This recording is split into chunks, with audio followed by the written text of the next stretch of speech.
Good evening, everyone, and welcome to Fanbase Forward. Tonight is more than just an event. It's a celebration of innovation, a gathering of visionaries, and a call to action for the future of creativity, ownership, and opportunity. First, let me start by saying how honored I am to stand here as the founder and CEO of Fanbase, a platform that's changing the game, not just for creators, but for everyone who believes in the power of ownership, equity, and the community we're building together. When I founded Fanbase, the vision was simple but powerful: to create a platform where anyone could truly thrive, a space where you wouldn't have to rely on suppression algorithms that have dominated traditional social media platforms, but instead, a platform that prioritizes what matters most: creating great content, building meaningful connections, and you earning what you deserve for your talent and influence by offering monetization from day one. Tonight, we take that vision a step further. Fanbase isn't just a social media app, it's the first ever social economy platform. What does that mean? What is the social economy?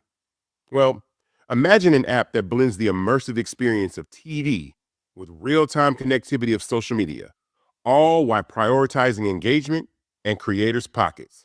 From short-form videos to live broadcasts and interactive audio rooms, we're creating an ecosystem where every user, not just a select few, has the chance to be seen and heard, and most importantly, valued. Let me put it into perspective. The creator economy is booming. In 2023, it was worth over $100 billion. But here's the catch. Most of that money is going to platforms and advertisers, not to the people who are actually driving the culture, the creators. Platforms are built on your content, your ideas, and your influence. Yet the wealth remains concentrated in the hands of a few. That stops here. With Fanbase, we're doing it different. On Fanbase, anyone can monetize their content if they want to from the moment they join. The choice is yours. Whether it's through subscriptions, tipping we call love, or exclusive access, we give you the tools to build not just a following, but a legacy. It's not just about the money, it's about ownership. Our revolutionary equity crowdfunding model means anyone can own a piece of Fanbase. Not just VCs, not just insiders. Everyday people like you and me can share in the success of this platform. And we've already seen the vision resonate. With over 16,000 investors and counting, Fanbase is proving that community ownership is the future. But let me tell you, this journey has not been easy. Building a platform like this in a space dominated by giants takes resilience, passion, and a belief in something bigger. But here's what keeps me going: the stories of people who found a home on Fanbase, individuals who have immediately turned their art into income and their dreams into reality. That's why we're here. And this is only the beginning. Tonight, you're going to hear from some incredible voices, content creators, investors, and leaders shaping the future of media and technology. You'll learn about the growth we've achieved and the bold steps we're taking to redefine the relationship between creators and their communities. And yes, you'll even have a chance to invest in this moment in real time, becoming part of the story we're writing together. So I challenge you to think beyond what social media has been and imagine what it can be. A place where your talent is valued, your voice is heard, and your work creates wealth. Not just for others, but for you. That's what Fanbase is all about. That's what the social economy is all about. So thank you for being here, for believing in this vision, and being part of this incredible journey. Let's build the future together. Welcome to Fanbase Forward. Bravery is not the absence of fear, but the ability to overcome it. We stand for those who defy suppression, who speak out, and those who walk the road less traveled. Everyone deserves to be seen and their voices be heard. We're sparking a movement, growing a community of creators united by the desire for freedom, choice, equity, and ownership. At Fanbase, it's all for one and one for all. We support each other to guide, promote, and uplift you in a place where you can unapologetically be yourself. A place where your voice, ideas, and creativity are not just welcomed, but celebrated. We are Black founded, minority funded, and supported by a diverse, inclusive, powerful community that believes in the strength of authenticity and individual choice. Regardless of success or background, we welcome you, the marginalized, the underappreciated, the successful, the superstar. We're for all who seek a space to express themselves freely, where they are rewarded for being their authentic, true self. We transcend labels because only we have the right to define ourselves. We are built for the brave, the culture, the creators, and for the future where everyone has a power to shape their own destiny, where all are empowered, voices are amplified, and freedom is embraced. For the first time, you have a chance to own the platform you helped make popular. It's a revolution, a movement in how we connect, create, and share. Everyone is a creator, and everyone has a fan base. Here, you can be you without limits.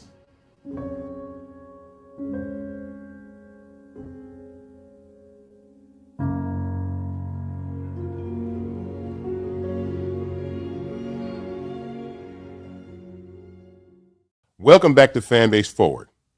As far as Fanbase in 2024, the numbers speak for themselves, and they'll tell a story of growth, engagement, and momentum that is redefining what a social media platform can be.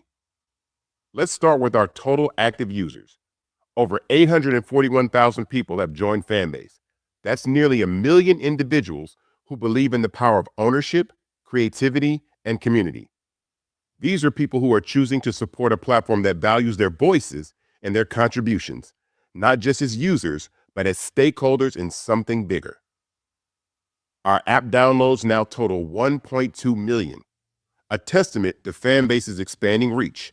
Each download represents a new opportunity to connect, inspire, and monetize. This milestone isn't just about numbers. It's about the growing recognition that Fanbase offers something truly unique in a crowded market. Here's where it gets even more exciting. Our monthly active users have hit 335,000, a 53% increase since October. That means more than just growth. It's a surge in engagement and loyalty. People aren't just signing up, they're staying, creating, and contributing to the vibrant ecosystem we've built.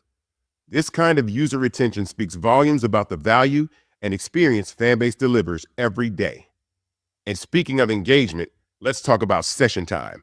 Over the past year, the average time users spend on Fanbase is an impressive 37 minutes per session. That's not scrolling through meaningless feeds. That's deep, meaningful interaction with content creators and communities. It's proof that Fanbase is more than a platform, it's a destination. When you look at these numbers, it's clear that Fanbase isn't just another social media app. It's a movement. While other platforms chase billions of fleeting users, we're focusing on building a committed, thriving community that isn't about vanity metrics. It's about real people, real engagement, and real opportunity. Now let's talk about what we've accomplished in 2024 by way of functionality, because this has been a year of incredible innovation and transformation for Fanbase. We didn't just grow our community, we enhanced the platform in ways that make it more powerful, more inclusive, and more creator-focused than ever before. Let's start with Fanbase Audio and Web. Bringing our audio experience to the web was a game changer. We expanded access to this key feature, allowing creators and users to host and join audio rooms directly from their browsers and mobile devices without having to download Fanbase. It's about accessibility, making it easier to listen to great conversations and information no matter where you are. We also introduced the Feed Refactor, a behind-the-scenes overhaul that makes the Fanbase feed experience faster, smoother, and more engaging. This isn't just about fixing bugs. It's about future-proofing the platform so we can continue delivering the high-quality experience our users deserve. Now let's talk about brand audio on Fanbase. This is huge. We've given brands the ability to create immersive, interactive spaces where they can connect directly with audiences in real time. It's a transformative way for brands to foster genuine relationships with users. It's about meaningful engagement, not just promotion, and creating opportunities for brands to collaborate authentically with creators. On Fanbase, brand audio rooms empower brands and creators to thrive together in a space that prioritizes connection and value. So you just got to look at brand audio. And joining me right now on Fanbase Forward is Wisdom Sewell. Welcome, Wisdom. How you doing? What's up? Hey. I'm so excited about this. Isaac, this is some really cool stuff here. I've been waiting for this. So tell everybody who you are and why brands matter, especially in social media. All right. I'm Wisdom Sewell. I'm a creative director, a brand specialist, and an AI polymath. And branding is the crux of marketing. Brands will not survive if they can't connect with their audience. You have to be able to identify, connect, and build some sort of engagement with them that triggers, some sort of emotional response that makes them want to shop with you. So that's what brands are. That is the character of the product and the business that you are working with. So you've had a look at fan-based brand audio, and I want to know what you think brands can do, how you think brands can utilize fan-based brand audio to connect with their consumers and customers. So brands have an opportunity to tap into a rich cachet of an already established relationship between the creators that they work with and the audiences that they have worked so hard to amass. With these features like the brand audio room, you have a real opportunity to tap into that authenticity. We're dealing with generation we call BS. They see through everything. There is nothing that you can keep from them. They peep game.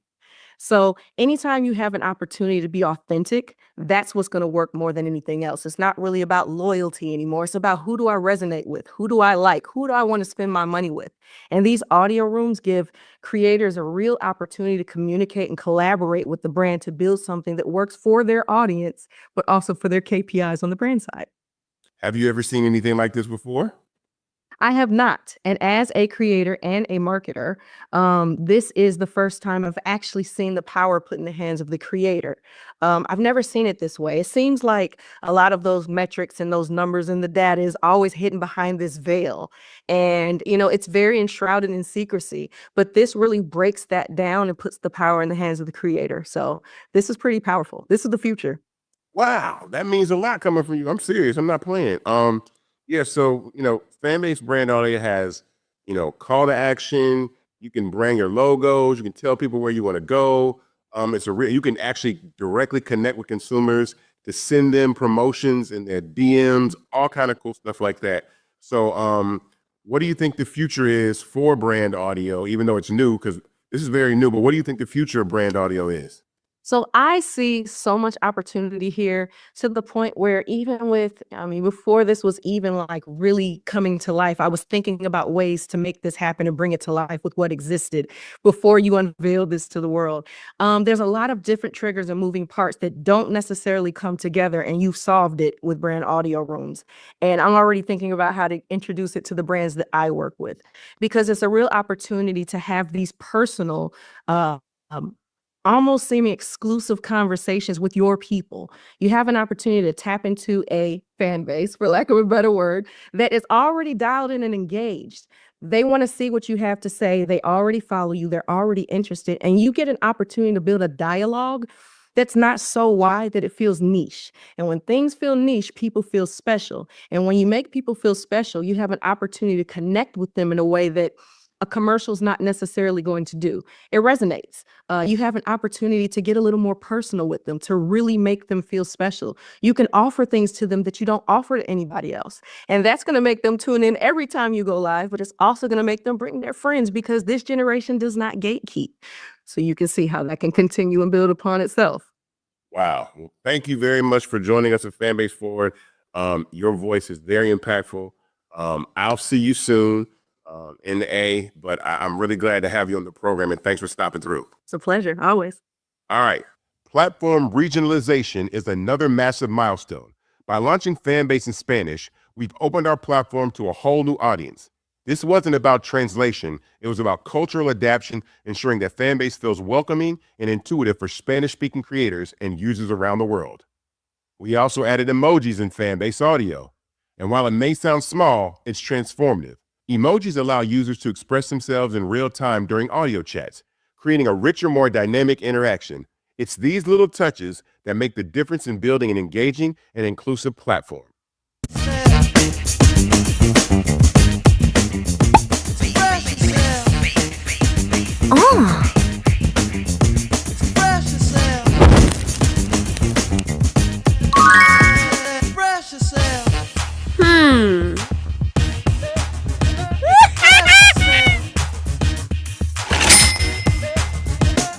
You don't ever need help from nobody else.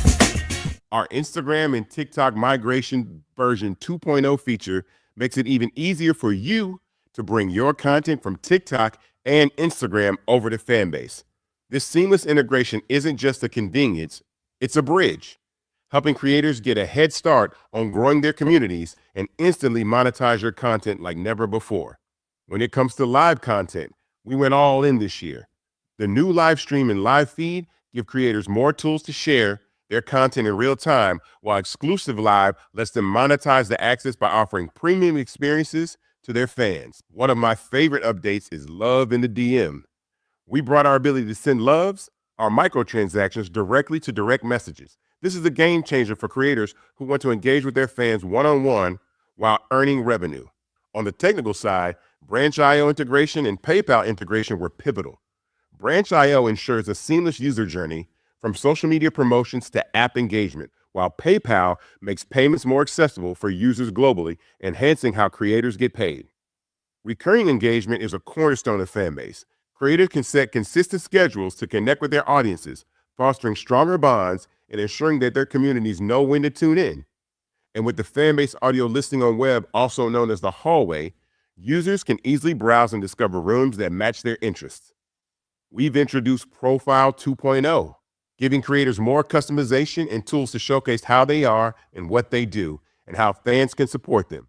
This isn't just a profile, it's a creator's digital storefront, optimized for growth and connection. Finally, let's not forget Watch Party and Audio Chat, where users can pin videos to the top of their audio rooms. This allows friends and communities to watch content together in real time, engaging in live conversations. Here's a quick look at Watch Party. Have you ever been to London? Who you a fool for this? Who you a fool for this? Gang. Let her cook. Let me cook. Have you ever been to London? Who you a fool for this? Who you a fool for this? Gang. Woo. Let me cook. These updates are more than just features. They're proof that we're listening to our community, innovating constantly, and staying true to our mission of empowering creators. 2024 has been transformative for Fanbase, and we're just getting started. What's up, y'all? Look, Fanbase is more than a platform. It's a movement to empower creators, offering a unique opportunity for everyday people to invest in Black-owned tech, infrastructure, and help shape the future of social media. Investing in technology is essential for creating long-term wealth and influence in the digital age. The Black community must not only consume tech, we must own it. Discover how equity crowdfunding can serve as a powerful tool for funding Black businesses, allowing entrepreneurs to raise capital directly through their community through the Jobs Act.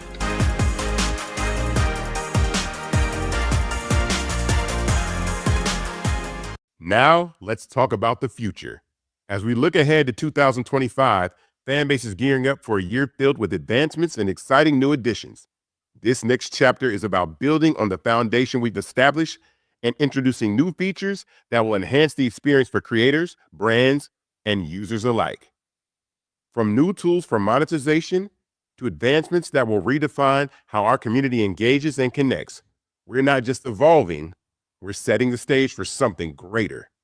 Let's dive into the exciting developments coming to Fanbase in 2025 and explore how they'll continue to shape the future of the social economy. Let's talk about microblogging. Microblogging has become one of the most dynamic and impactful ways we communicate today. Platforms like X, formerly Twitter, Threads, and Blue Sky have shown us the power of short, immediate bursts of information to shape conversations, influence culture, and even change the world. But what truly sets microblogging apart, what gives it its unique magic, is citizen journalism. The ability for everyday people to share real-time updates, break stories, and provide perspectives that mainstream media often overlooks. For years, Black Twitter has been the cultural heartbeat of these platforms, creating trends, driving discussions, and amplifying voices. But here's the thing. It has never had an official home, a space where the creativity, humor, and power of the community could truly belong. Instead, its creativity, humor, and culture influence have been exploited to drive engagement, but rarely gets anything back in return. It is not just Black Twitter. People everywhere who want to engage in microblogging deserve a platform that values freedom of speech, inclusivity, and the ability to connect authentically.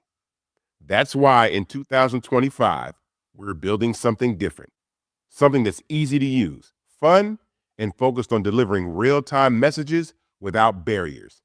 A platform where the community comes first, where conversations happen naturally, and where everyone has a voice. And we call it Fanbase Spark.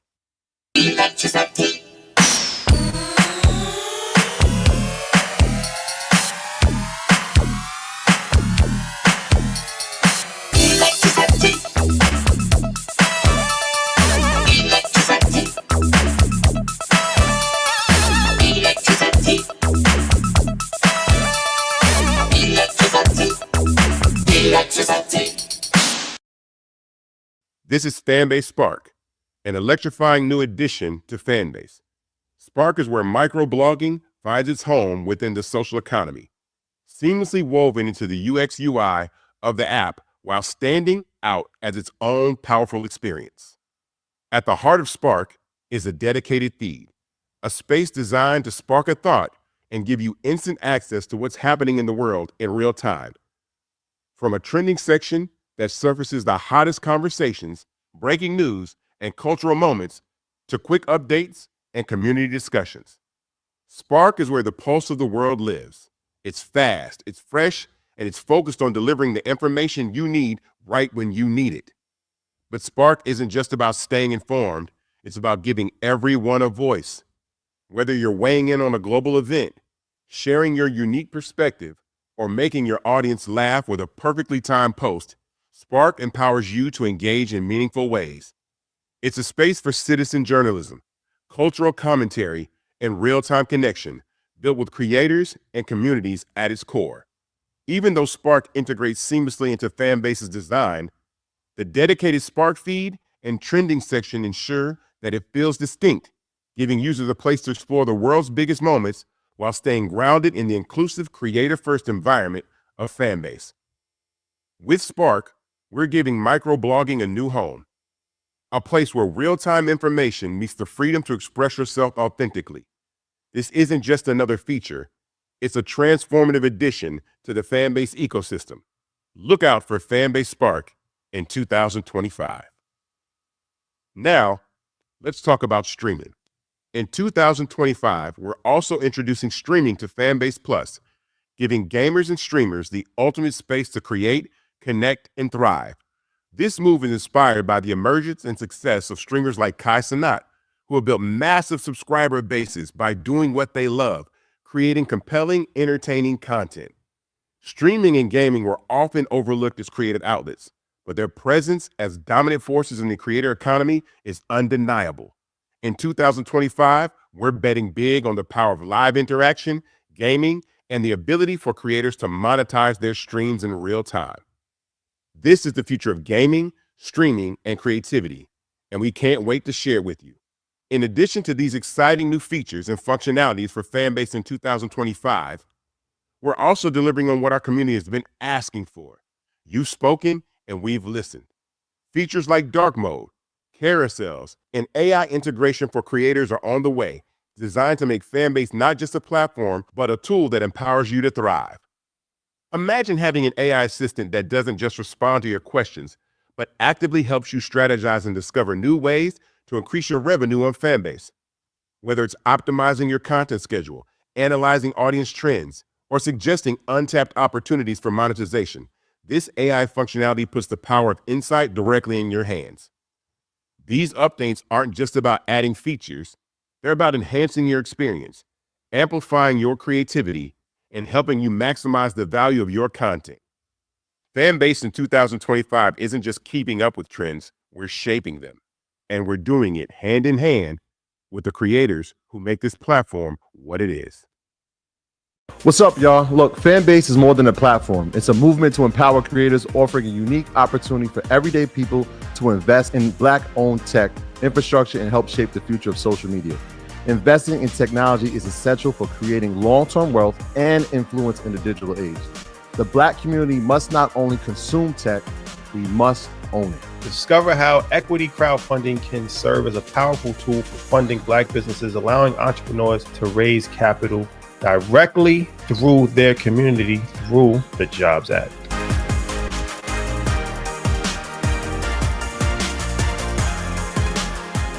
Now, after everything you've seen tonight, let's talk about the most important part of this journey: investing in Fanbase and owning the future of the social economy.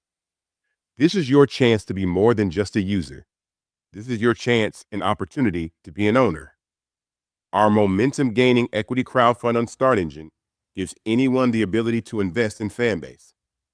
For the minimum of $399, you can own 60 shares of stock in Fanbase at $665 a share. That's it. No middlemen, no barriers, just you and a chance to own a piece of the platform pioneering the social economy. Historically, platforms like Instagram, TikTok, or Twitter were funded by venture capitalists and wealthy insiders. Fanbase is changing that. We're making ownership accessible to everyone, ensuring that our success is shared by the very people who drive this platform forward, you. Now, let's walk you through how you can invest in Fanbase step by step. It's a simple process, but every detail matters to ensure your investment goes smoothly. When you go to StartEngine.com, you'll first create an account. This account is crucial because it serves as the custodian of your shares, the wallet where your Fanbase stock is held. Once your account is set up, the next step is to make your investment. When you invest, your funds will go into escrow. That means we don't have the money and you don't have it. It's held securely while the necessary compliance steps are completed. During this time, there's a money laundering background check conducted on all investors. Don't worry, this is standard, and it usually takes no more than a couple of days. The next step is the most important. Once your background check is complete, you'll receive a confirmation email. You must confirm your investment by responding to that email. This step finalizes your commitment to owning a piece of Fanbase. After you confirm, your funds move into a disbursement queue, which allows us to draw these funds. Once the funds are deposited into our account, you officially become a Fanbase investor. The entire process typically takes about a week from start to finish. So let's recap. 1. Create your StartEngine account. 2. Invest in Fanbase. 3. Wait for the compliance check. And 4. Confirm your investment via email.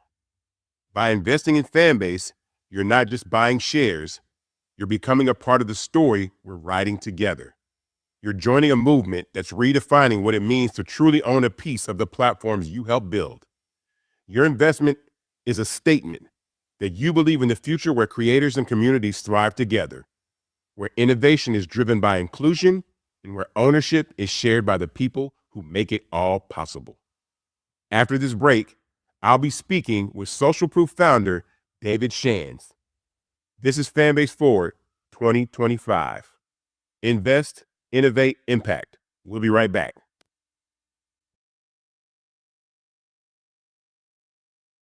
Welcome back to Fanbase Forward. Invest, innovate, impact. Right now, I'm welcoming David Shands to the program. How you doing, my guy? What's up, David? I can't express in words how good I feel, man. I'm healthy. I am an entrepreneur. I do what I love. I have some beautiful kids, wifeys, a little snack.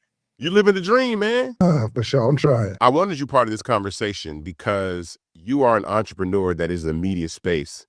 And what we're doing over at Fanbase is extremely important because we are diversifying the opportunity for creators and anyone to be able to monetize their content, but actually build community on platforms like that.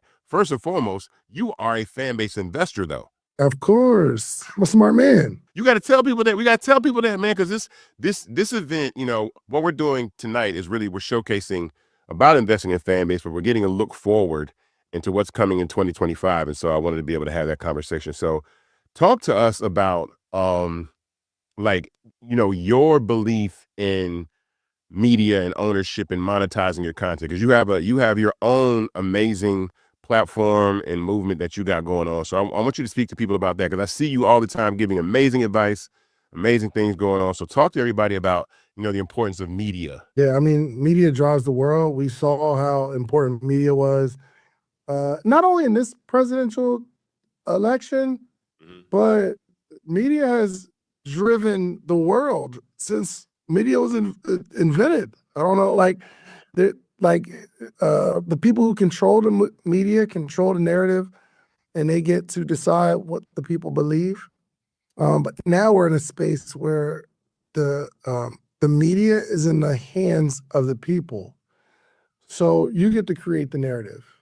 You know what I mean? Like, I think what you've been doing is very interesting and amazing, where you are creating the conversation on what ownership looks like and how these people who blow up these platforms get nothing in return. They still get banned, they still get blocked, they still suppress their content, they still do all these things. And if you don't follow by their rules, you will leave, even though you are the one that built it. So, you know, as you started talking, I've been wondering, why doesn't Kai go to Twitch and at least ask the question of, yo, what are we doing? Why can't I have a percentage? These people build these platforms, why don't they even have the conversation? Or come on over to Fanbase so my investment grows. I think it might be a little too late for Kai to go there, because Amazon acquired Twitch. And so and the value that Twitch has is now in the multi-billions of dollars. And so he definitely could come to the platform and increase his value. I'm always looking for, like, well, what could be the opportunity for someone like Kai to invest in a platform like Fanbase? And then, as we're only $160 million company, which is nothing to scoff at, it can scale up to, you know, 1.6 billion, 16 billion. And then you see, you know, 10x, 100x your investment grow and stuff like that. So that's one of the things that I think I'm trying to get other people to realize. Something has been happening in the last couple weeks that has kind of put everybody in a tizzy, which is this OnlyFans creator named Sophie Rain. I don't know if you've seen this. She made $46 million in 1 year on OnlyFans. And everybody's acting like that is like, oh my God, like it's such a shock. But I think you and I know that content creators and people being able to pay for what they want to pay for is the future of what all this is about and why we're doing this. How do you feel about her making that type of money and other people being able to make that type of money? I think that's where we are. There's no limit right now. There's only the limit that we place on our own mind. There's people that are going to continue to break records on social media, monetarily. And I don't know that young lady, but she's not $40 million more special than anybody that's watching this. You know, she didn't go to like a school that taught her how to be $40 million smarter than you. She doesn't bleed $40 million blood. She's a regular human being that took advantage of the opportunity at hand and understands how to gather attention. It's no surprise. It'll be somebody 50 million that comes out next week, or 100 million 3 weeks from now. It's just, there's no limit. What do you think? So do you think the future of people making money, because Stephen A did a video last week about this, like he was just surprised that she's making more money than NBA players. But I've been saying that, like, the ability for someone to pick up their phone and subscribe directly to you, me, Kai, Sophie, a chef, a fitness expert is the future. So I mean, how do you feel about that, or do you think that's what the future is? Yeah, no surprise. It's not gonna get smaller. It's not like people are gonna wake up one day and say, you know what? I don't like subscribing to people that I like. You're paying for something. It's like we are paying for Netflix and nobody's surprised, right? Oh, because I get to watch what I want to watch, so I'll pay for it. Jamie Foxx is my favorite creator. bruh, if he was doing something for $5 a month or $10 a month, I'd have been paying that money for the last 25 years. Right. So for the next 25 years, there will be people subscribed to their favorite creator. You often, I think, articulate the most that you just have to have the guts to charge for your content. Most people don't have the guts to charge for their content. The only difference between anybody else and Sophie Rain and Kai Cenat is the ability to say, pay me. And you might have one subscriber and that turns to 4 or whatever. But with your journey, I know you've grown. Tell us about your journey and how you became successful in building this huge brand that you have. Bro, I ain't gonna lie. It was somebody coming to me, telling me that I could make money. So I was, when I first started this like podcast thing, Mm-hmm. or even before that, I was creating videos in my living room, but I wasn't thinking that when I put this video out, I'll make money. I was creating it because I wanted to teach entrepreneurship. And I thought it was cool. I like the fact that people see it and they're like, wow, I like that. So I'm gonna keep creating the videos. I started interviewing people, but I was only interviewing them because they were speakers at my conference that was coming up. And I got this genius idea that I'd never seen before. I'm like, I got all these people on a flyer. Let me just do a short interview with the people that are gonna be speaking, because I'm betting that if somebody sees it, they'll want to meet the person that I interviewed at the conference, meaning they'll buy a ticket. Made a lot of money doing that. Yeah. And now here we are again. And I've had a community for a long time, like my morning meetup community. It's a paid membership. But now we're at a time where I think people are starting to realize, people love me. I don't have to wait on views and streams and sponsors to come. The people that love me will pay me right now. And it's less than the amount of money that they're gonna spend at McDonald's today for the month. $5, $6, $10. Correct. So now we see people like Kai and we start calculating the people that spent at least $5 or invest $5, or the people on OnlyFans where it's a small decision, $5, $10. We're in that space now, man.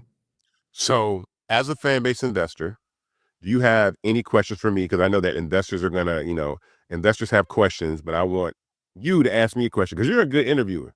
And you always ask me the best question. So as a fan-based investor, what question do you have for me about Fanbase in 2025? I guess my first question is, let's say this is early 2000. Mm-hmm. And let's say I would have invested $5,000. Is there any way you can calculate what you think that would be worth today?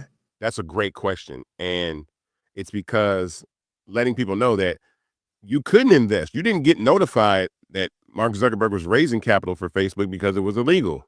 And I'll stress this again. That's why the way that we're raising capital through equity crowdfunding for only $399 for you to invest, that is the important part about what we're doing, because we're going to continue to build the company. But I think, and what I said about Sophie Rain and OnlyFans and Twitch and Instagram and TikTok is who owns these platforms on the back end? Who owns Tubi? Who owns these platforms? And so, the opportunity was something that people didn't know about.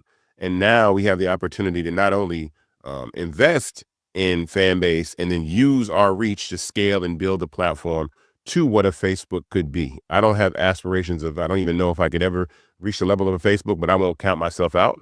But I think the path is there. So I appreciate that question. I appreciate you stopping by. Hold on, real quick, because you've not satisfied my answer just yet. Okay. What is Facebook worth right now? 1.5 trillion. Trillion? Yeah, 1.5 trillion. Right now, Fanbase is worth 160 million, right? Yeah, 160 million. Let's say, for instance, I were to invest $10,000. Yeah. What percentage would that represent? I can't define it by the percent, but what I can tell you is, as the company grows, let's say Fanbase goes from a $160 million company to a $1.6 billion company, your $10,000 would multiply times 10. All right. Okay. And then we'll multiply times 10. So a 10,000 will be 100,000. And yeah. So then if Fanbase became a $16 billion company, your investment would times 100. So 10,000 times 100. $1 million. Right. And then if Fanbase were to reach 160 billion, right, which is the value of the 160 billion, which is less than the value of Instagram and TikTok and Facebook, that is 1,000 extra return. So 10,000 times 1,000, which I think is $10 million. But that $10,000 that they're going to invest during these holiday season is not going to yield anything. And they'll actually forget about the 10,000. So the 10,000 someone spent on the holidays last year or a birthday party, they don't remember it. They don't even think about it, right? Yeah. That's why the reason I invested, because the money that I invested, I don't remember it. It's not like a pain point, like, oh my gosh, I still need that money back from what I don't even think about it. Right. I believe if we all finally get a platform that we can all get behind, how we build up every other platform, one day we'll look at the money we forgot we invested, and it will be something that's going to take care of our kids. That's what I believe. Oh, I believe that too, and we're doing it with intention. I think that is extremely important and a gem you just dropped, because that is why I pay so much attention to, like, what effect does Black culture and Black people and youth culture have on the valuation of social media and in all kinds of media in general. And that's why I want people to understand this. So that's a good question, and answering a question back, I think we got it. But yeah, if you invested $10,000 into Fanbase, theoretically, if Fanbase were to achieve a valuation of $160 billion, that would turn into about $10 million. And that's why when I say the minimum is like, $500, that'll turn into $500,000. And that's life changing. That's I can pay off student debt, buy a house. That's creating wealth for people that have never had the chance to do so. So I love it, man. Keep it up, my brother.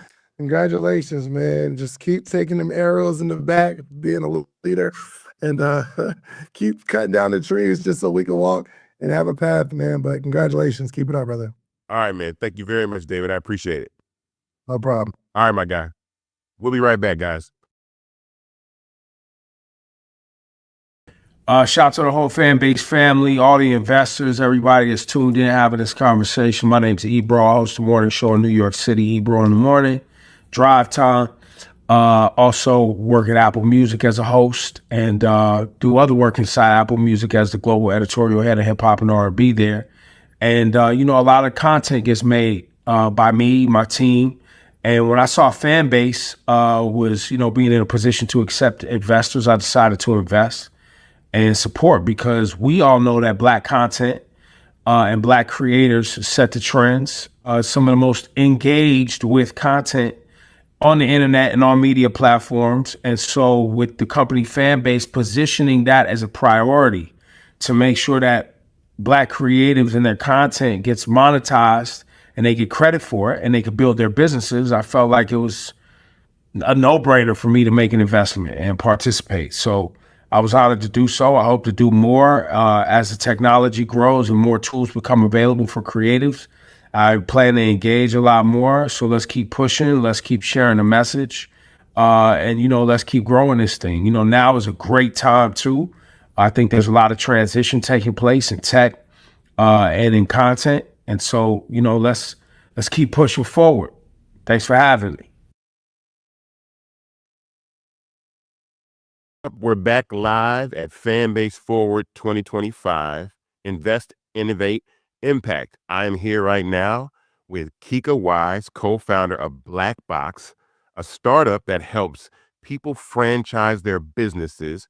Hello, Kika. How are you doing? Thank you for joining me on Fanbase Forward 2025. Thank you so much for having me. I'm doing well. Super excited about what Fanbase is doing. So franchising can feel like a big step for people. Can you explain like the process and how that happens as someone that wants to maybe take their small business and franchise it? Yes, most people think about the franchisee, the person who buys a brand and opens a store and runs it.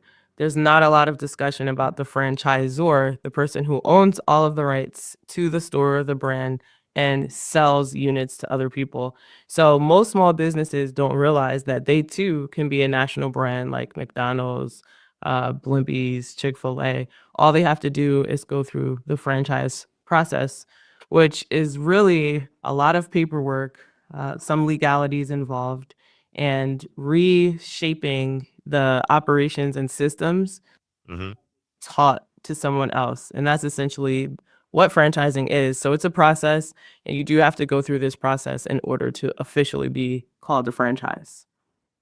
So how do you envision a partnership between Black Box and Fanbase in helping entrepreneurs franchise their businesses? I mean, we've been talking about this, so I wanted to make sure we tap in on that. Yes, and for us, Fanbase is where we are going to host our community. We've been building our franchise community for a while now. We've been looking for a home.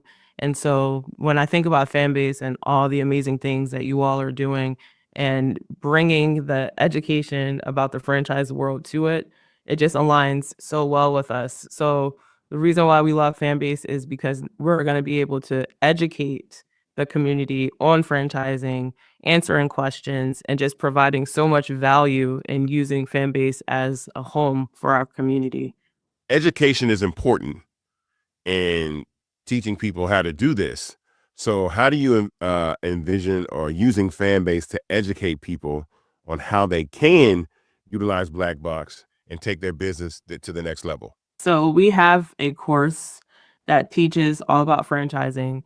And so what we're going to do is have audio rooms that are assigned to different topics within our educational course. So we'll have rooms where you can go into and actually learn all about franchising and how you can, by the end of the room, the audio room, you'll be able to take the tools and the lessons that you've learned, and you'll be literally able to enhance your business as soon as the room's over. So we're all about giving actionable steps. Even if you're not ready to franchise, there are still some things you need to know. So we're going to be utilizing the audio rooms, changing the themes every so often, and just educating the community on practical steps they can take to take their business to the next level. Give me a success story that you can share about how someone had a small business and now you're turning that business into a franchise for them.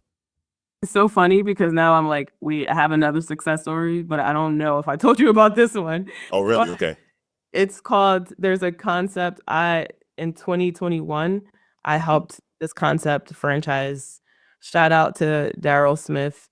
He owns Wing It and Sip It out of San Antonio. I helped them with their franchise development in 2021. And to this day, I believe they have like 13 franchise locations. And so he went through the process. He really applied himself to learning about how the franchise world works. And immediately he was able to start selling franchises, and he still has them, and they're thriving and they're successful. So I would say my biggest success story would be Wing It and Sip It. Wow. That's awesome. See, this is why we doing this. Because we got to really utilize, these platforms. And I think Fanbase serving as a hub to be able to do that for what we're doing. So before we go, what advice would you have for entrepreneurs or creators that want to franchise? Like what steps do they need to take before maybe they even meet you and figure that out? Because I know sometimes you might meet someone, they have to go back and do some work that they hadn't done before. And be like, man, I got to fix this up so we can get you right. So what advice do you have for aspiring franchisors? Yeah, that's a great question. Yeah. The biggest piece of advice I would give is to start firing yourself from your own business. Most people don't even know what that means. Most people are stuck behind the front desk. If they don't answer the phone, if they don't send out emails, the business does not function. In order to be a franchise, the business has to be self-sufficient. It cannot rely on you. If it relies on you, it's a job, which is fine. But if you're trying to build a business and later on a franchise, it has to operate without you even picking up the phone or being there.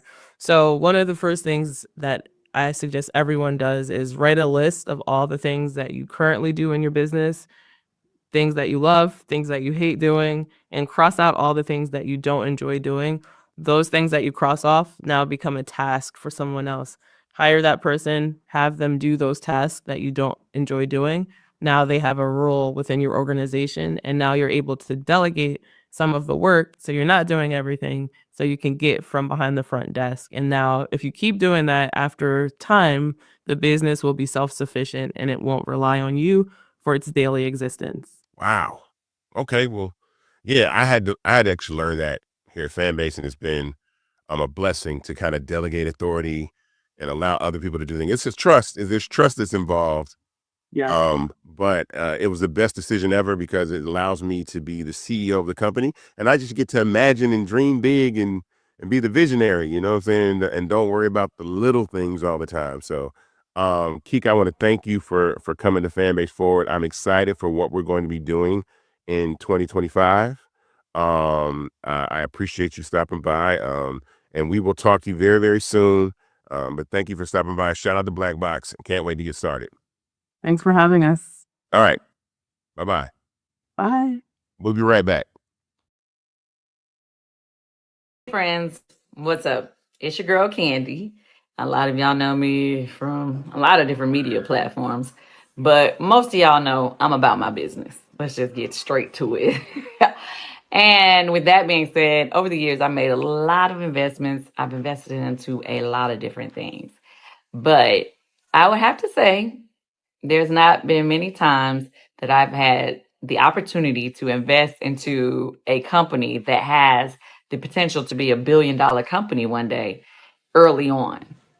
How many times have we heard people say stuff like, oh, if you would have invested in Apple back in, I don't know, back in the 90s or the 80s, you would have $100 million right now. I'm just making up numbers, okay? I'm just saying, but y'all know what I'm talking about.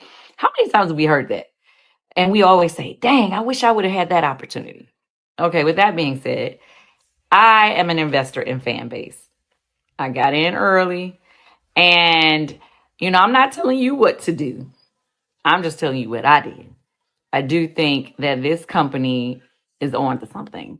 I feel like we all know social media is huge, and we all seen different apps blow up crazy, right? And, but I have to say, with those apps, I didn't have the opportunity to invest early. And with Fanbase, the opportunity is there. I encourage you to get more information. Find out more about Fanbase. I'm just saying. Welcome back to Fanbase Forward.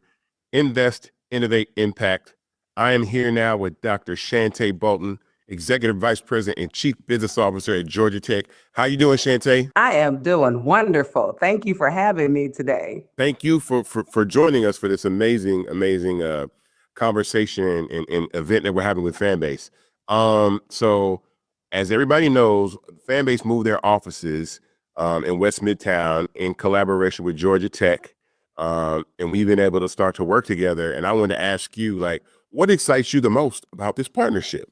I'll start with this quote that comes to mind when I think about our relationship, and that's really that Black excellence isn't just about individual achievement, but how we lift each other as we climb, how we break barriers, how we create a sense of community. And that is exactly what I think Fanbase is doing, and bringing together the intersection of the creative arts and engineering in the relationship with Georgia Tech. It's really, really exciting just to see the work that's going to go on. I'm motivated and inspired by the work that our students will get to do, working in partnership with Fanbase.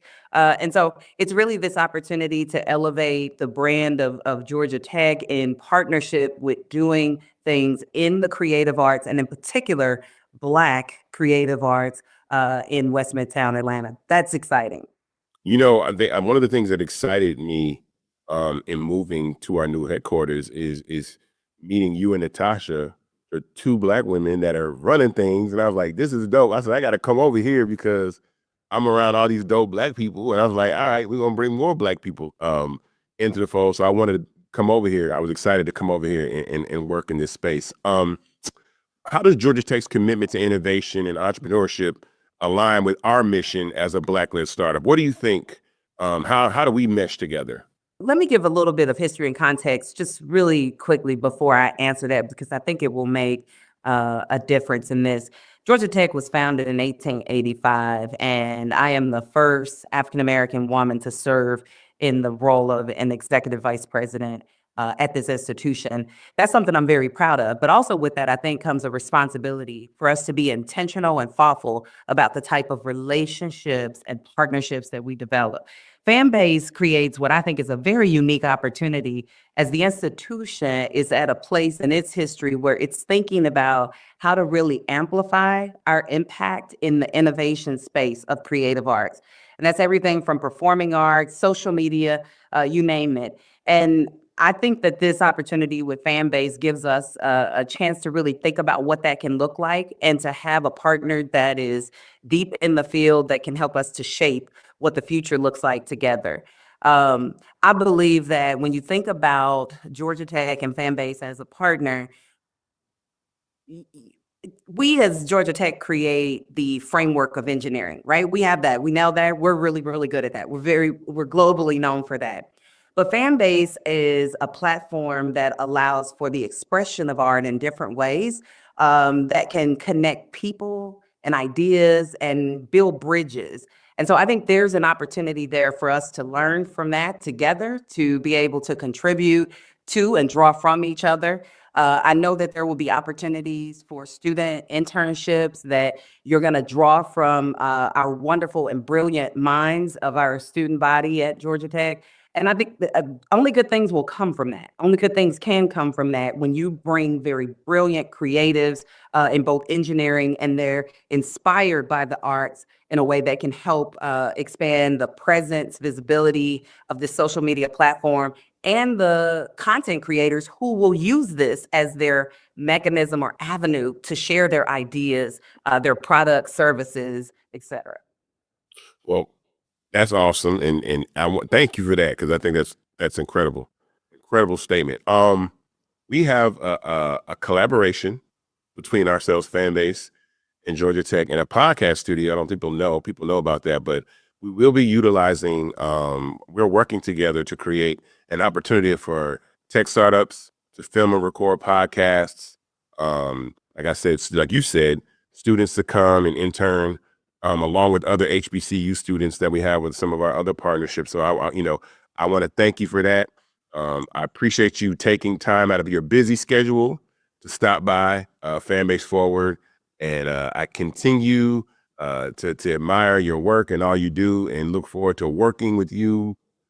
Continue to work with you guys over at Georgia Tech. Absolutely. Thank you so much. And in the spirit of Georgia Tech's mission, progress, and service, we will continue to be in partnership with you and supporting the work that you're doing.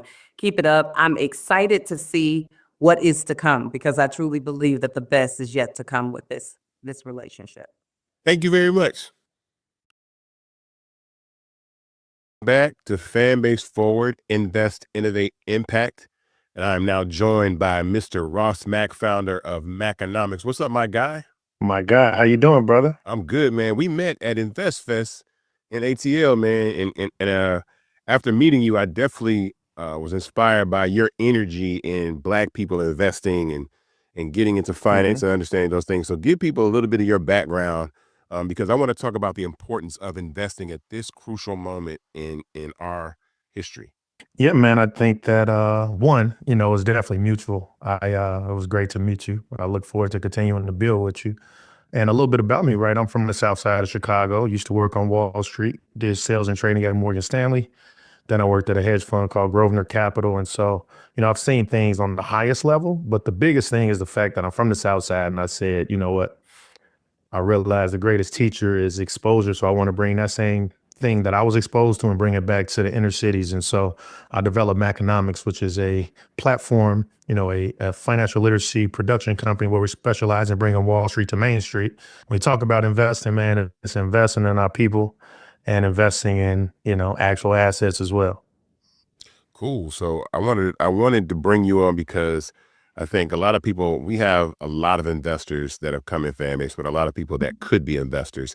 And I wanted you to speak to the subject of how important is investing, and in equity crowdfunding is a little different, but I want people to understand the difference between pre-IPO and post-IPO investing, and why this is really a good opportunity, because most of the time we don't get a chance to really invest early with equity crowdfunding in tech.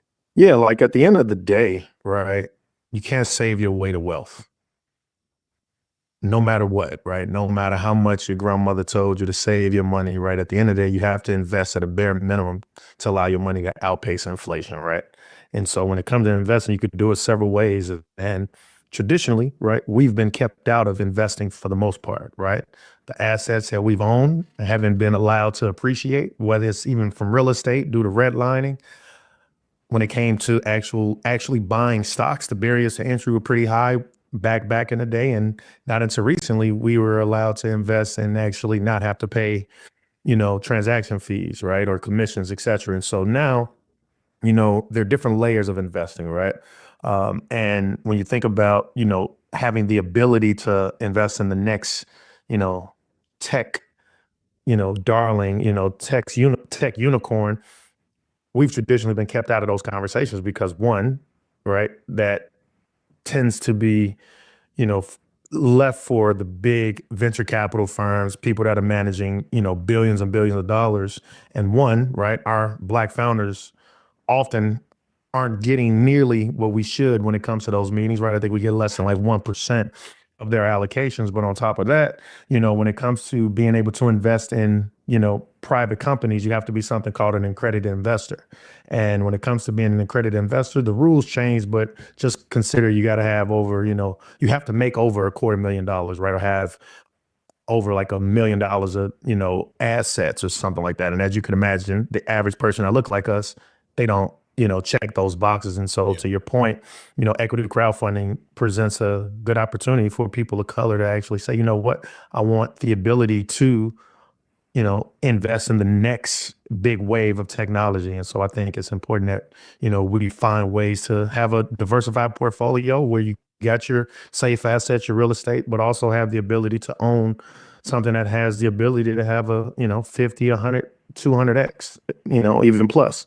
I echo those sentiments all the time, but I want people to hear from someone that's actually in this space and an expert, because coming from me, it just sounds like a guy talking, but people that, I do this for a living, I think is extremely important. What do you think the role of the Black community in shaping the future of innovation? I always talk about how our culture really defines everything that's cool, but there's no infrastructure to contain that in, and how we have to create companies that we own that house our innovation.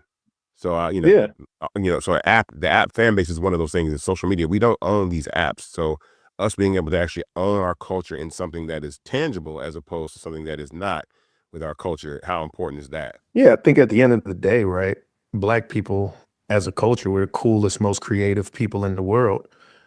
However, we don't own, anything when it comes to that, right? And so when you think about all social media, you think about just what you think about the music industry, right? We are the best product. However, we have no ownership at the top, right? When it comes to things that go viral, whether it's on, some of your peers, or even watching Clubhouse go viral during COVID. Like at the end of the day, right? Us as a community, we're gonna make the dances go viral. We're gonna have Black Twitter, et cetera. However, when we have no ownership, we once again are just the product. And so to your point, right, I think it's important that we find a way to, level the playing field and actually understand that us as a culture, that's one of our biggest, exports as Black people, right? We export our talent. However, we need to own it as well.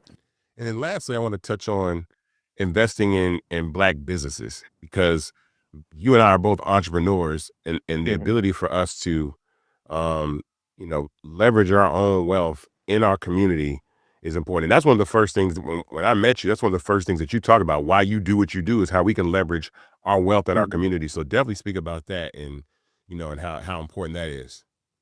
You already know. The conversation we had was real big. I said, look, bro, I got a platform. I want to open the door. I still need you to come to New York, and we don't have to, do that. Unfortunately, we don't do the, the Zoom, but when you're in person, it's going to be a vibe.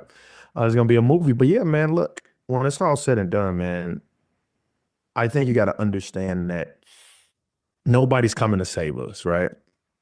And we have the power we just don't know how to collectively get together and put all of our resources towards something that's going to continue to advance us. And so when you talk about, spending money in the Black community, if you look at, call it a little over 100 years ago when we had Black Wall Street in Tulsa, Oklahoma, $1 would stay in the Black community there for over a year, right?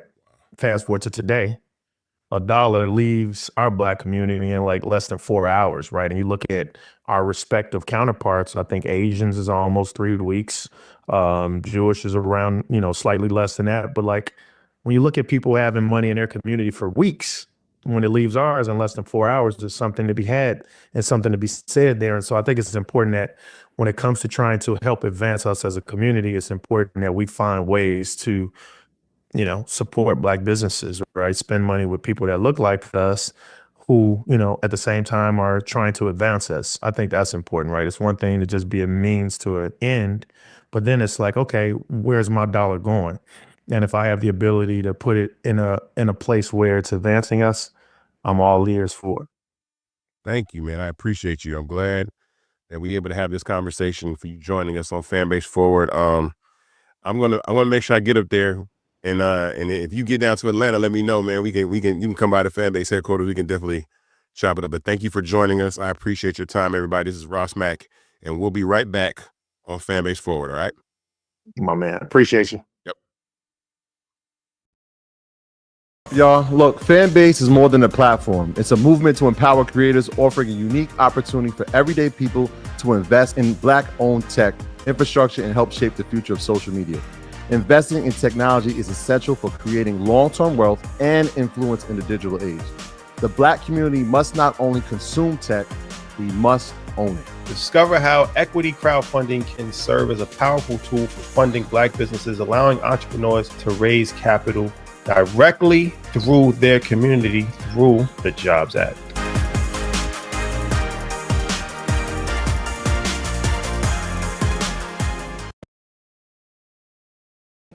Fanbase Forward, invest, innovate, impact. I'm Isaac Hayes, the third founder and CEO of Fanbase, and I am now joined by Mr. Kenny Hamilton in the building, artist, manager extraordinaire. Kenny, give people your credentials real quick. We go way back, but I'll let everybody learn about you from you. Artist manager or professional babysitter, as I've also led that moniker to be, and just overall serial entrepreneur. Business from entertainment of all aspects, also managing in the sports world as well. So when I founded the Fanbase, and one of the ideas, creators, musicians, artists, athletes are some of the main people that I had in mind. Why do you think Fanbase is good for creators? There's a lot of creator economy platforms, but why do you think Fanbase or is good for creators to monetize, and kind of what avenues does it give them to kind of bypass some of the middlemen or gatekeepers that are in the industry right now? I think just because you've created a social platform with a DTC or a direct to consumer ideology and platform, right? I've seen multiple people post about how much they're getting paid on Fanbase, how it's coming directly, how as soon as they create an account, they can begin to monetize it.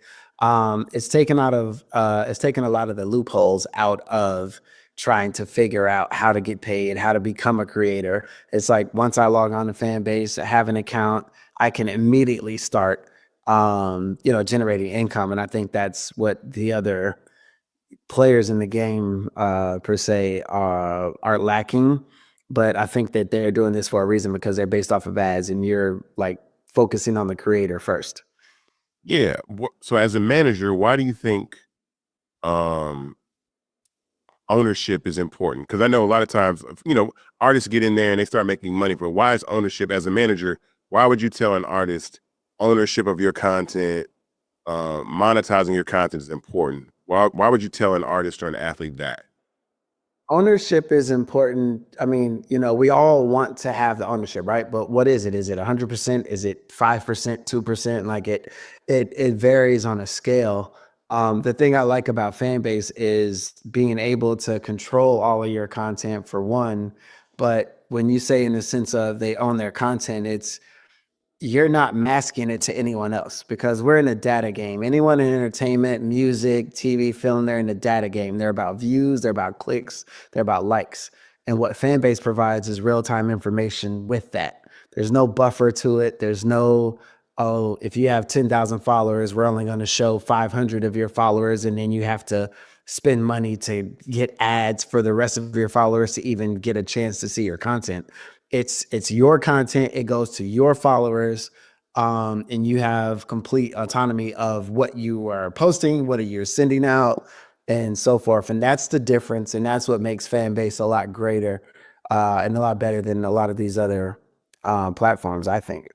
What would you advise one of your clients to do if they wanted to monetize their content on Fanbase? Like what, Well, I actually have a client right now who's extremely independent and just been building. As you know, like a lot of record labels and stuff, they don't sign anybody that has 100 followers. They, it has to have this and this and that. And he's been trying to build up his Instagram. And about 2 weeks ago, he started going viral on TikTok. And then he's just doing covers. And so I called him, I sent him Fanbase. Like I said, hey, download this. I want you to create an account and start putting all these videos that you've already posted on TikTok. Now I want you to put them on Fanbase. Like, I will repost it. So we're like putting together a whole thing now that he's going to launch later this week. His name is Brady Turner. So, when we put that out, because it's like, who is this white guy that looks like a Teddy Swims, Jelly Roll type of guy who's singing soul music like incredibly well. But that's the beauty of it. It's like so many people are so focused on, the one staying over here and not realizing that, hey, if I have 2,000 followers and all 2,000 of these followers are engaging, that's the difference. Fanbase is about engagement with your content. So it's ownership, it's engagement, and it's transparency, right? Those are, I think, the three pillars. And I didn't get paid to say this. So if you use this, I would like a little credit under it to say, can you say this? But that's what I think. What I think Fanbase, I've had a few conversations, about you because people know that we're friends and what I think about the platform. And that's what I think about it. Cool. Well, I thank you for your time. I know you're a busy guy, but I appreciate you always supporting what I do and being involved. And I look forward to continue to build with all the talent because Kenny is into a bunch of things, Kenny got a bunch of people you work with. But I'm happy to be able to call you a friend and have you come on and talk about Fanbase Forward and share your vision for what we're doing as well. So thank you very much, my guy. Absolutely. I appreciate your time, man. All right, man. Happy holidays, everybody.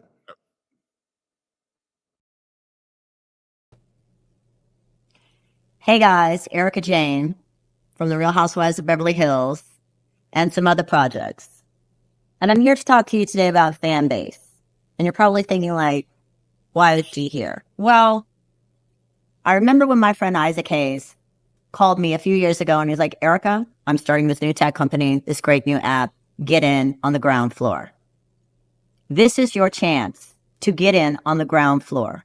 Fanbase. This is the chance for you to own a piece of tech. And that's where all the money's made, early.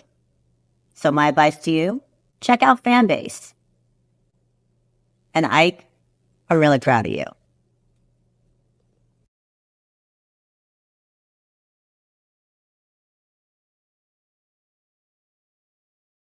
Y'all, look, Fanbase is more than a platform. It's a movement to empower creators, offering a unique opportunity for everyday people to invest in Black-owned tech, infrastructure, and help shape the future of social media.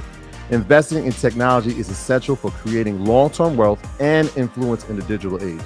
The Black community must not only consume tech, we must own it. Discover how equity crowdfunding can serve as a powerful tool for funding Black businesses, allowing entrepreneurs to raise capital directly through their community through the Jobs Act.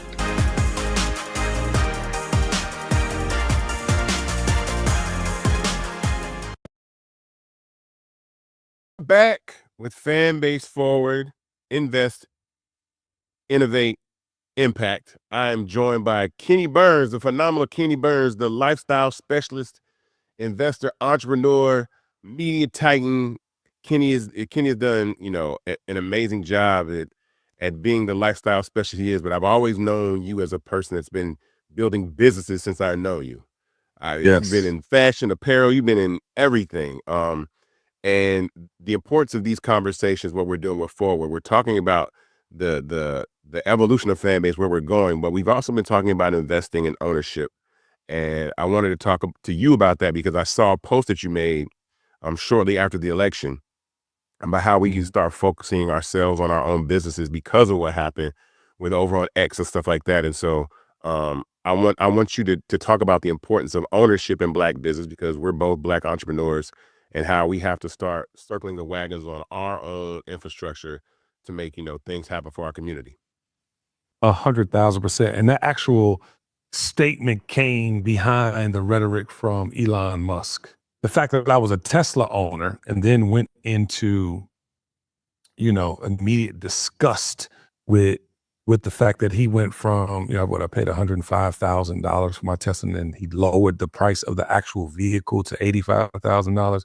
I dislike Elon very much, and to support him was not in my wheelhouse. So we exited all of my companies off of Twitter. I exited off of Twitter. I sold, like I said, my ex immediately. But that just got me to thinking, man. I mean, I've always supported Black business. I feel that strongly. I think this next 4 years for us will be very defining on who we are as a culture.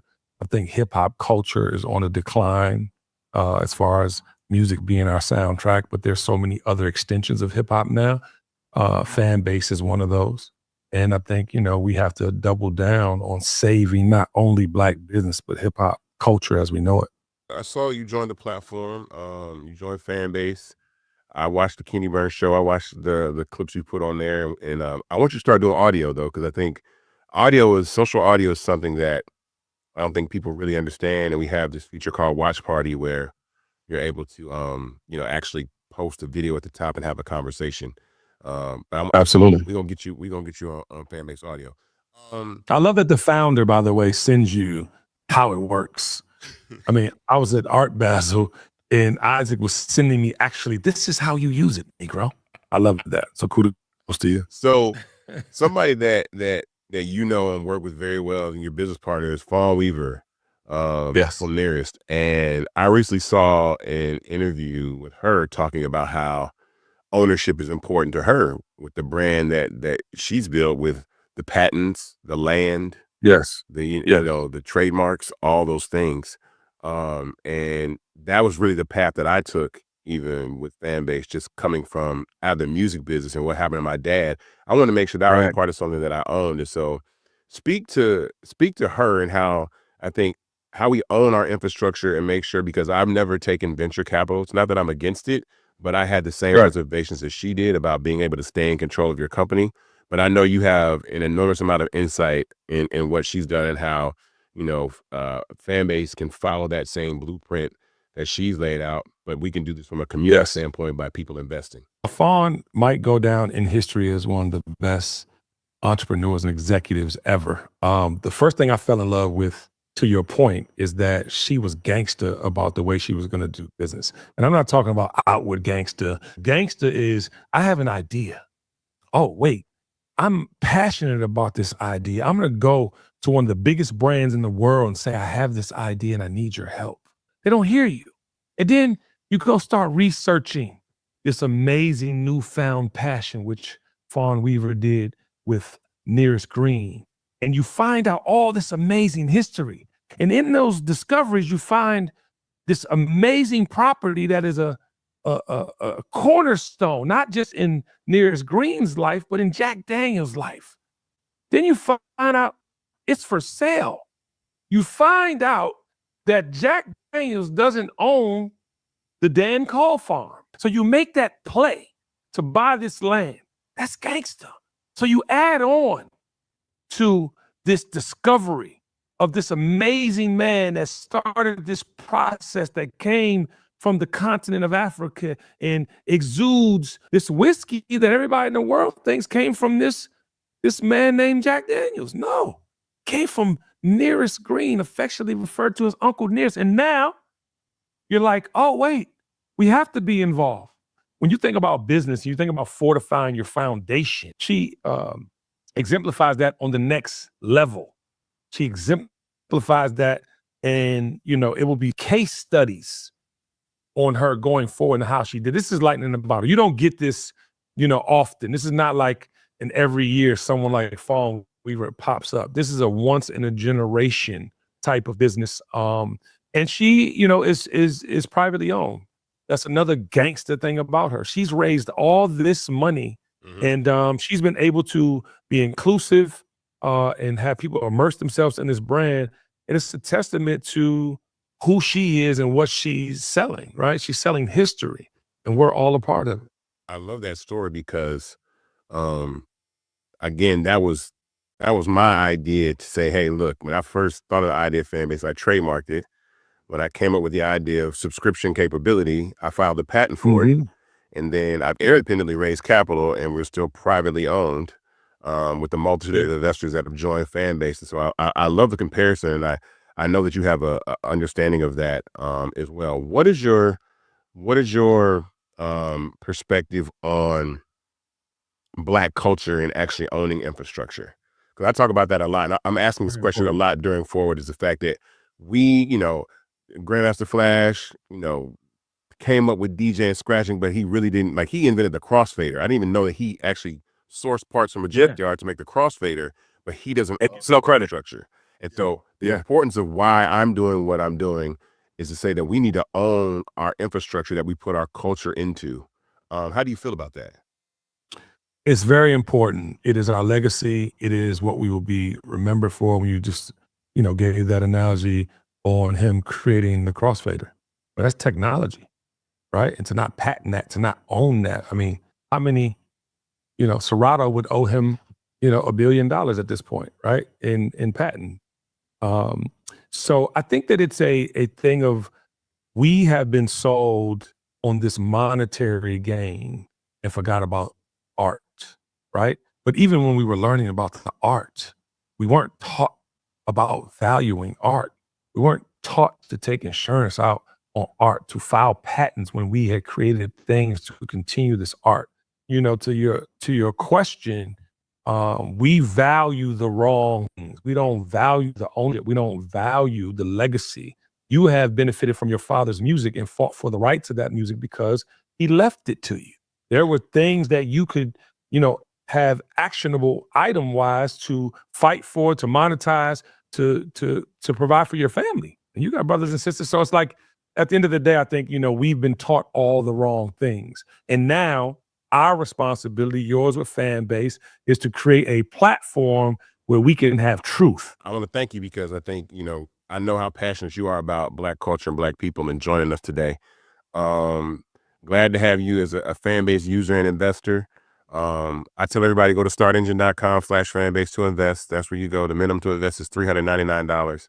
And we're gonna close this raise. I'm telling you, we're raising 17 million, but we're gonna close this round and then move on to the next level, and then the next level, and then Fanbase is a multi-billion-dollar company, and we'll see. Hell yeah. But thank you for joining us. I appreciate you. And I can't wait to continue to work with you on Fanbase and the Kenny Burns Show.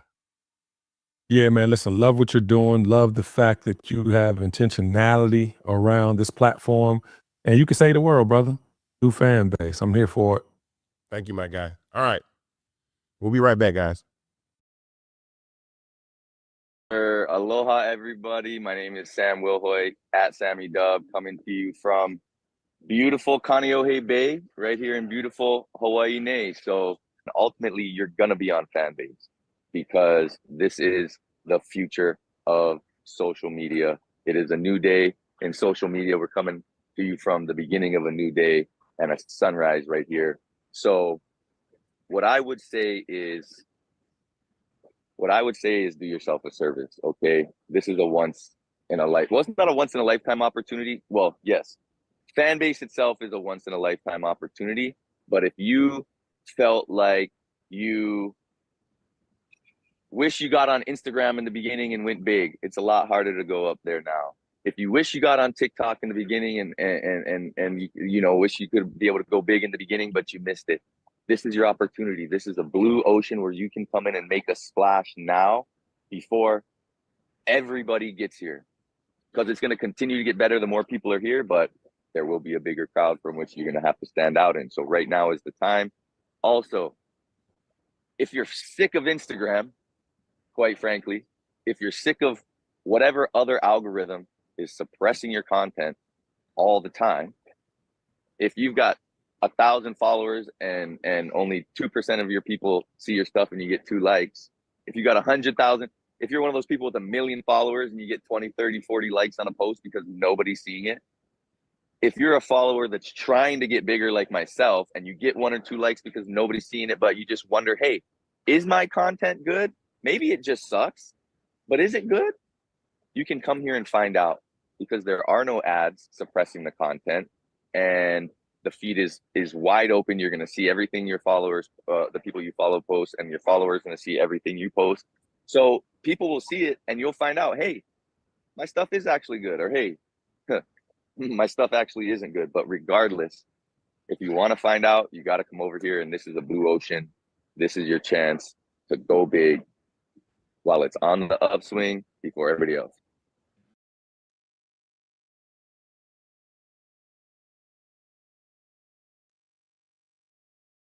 Y'all, look, Fanbase is more than a platform. It's a movement to empower creators, offering a unique opportunity for everyday people to invest in Black-owned tech, infrastructure, and help shape the future of social media.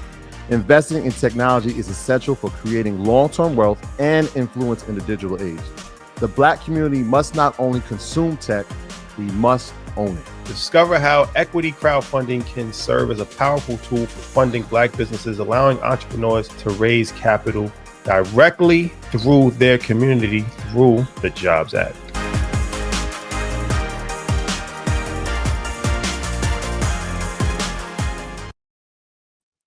Yo, yo, yo. We are back live on Fanbase Forward. How you doing, everybody? What's good? How's everyone doing? What an exciting night. Yeah, I am now joined by the CTO of Fanbase, Ramiro Canavas. What's up, man? How have you been enjoying this night? It's been amazing. You know, I feel like nights like tonight gets us together, you know, a little bit of excitement. Oh, we've been nervous. yeah, we're pulled together. We're scared if it's gonna come off looking right. Hey, but we came a long way, so this is nothing for us. Nothing. This is nothing for us. Shout out to everybody that's been tuned in and watching. All of the amazing guests, Wisdom, Kika, David, everybody. Let me see. Shands. David Shands, Kenny Hamilton, Kenny Burns. Our ambassadors as well. Our fan ambassadors. All the people that have stopped through. I'm just like I'm a little tired, but this is like it's been a long week. It's been a long week going into this, but I hope everybody's enjoyed what they've seen. A couple of things that I wanted to highlight on. I was really excited to talk about Spark. Yep. I was really excited to talk about Spark. People have been asking about microblogging forever. Like, yo, when you guys gonna build a Twitter? And I was like, all right, well, you know, we definitely need to move down that path, and I think there's an opportunity here. I love the other platforms that are attempting to do what they're doing, but I think there's a difference that we can provide in that space and what we can do. Definitely. We talked about streaming. Yep. We had a lot of gamers actually tuning in and asking about, you know, streaming in 2025, RTMP. So I think it was right on point, and we're excited about that.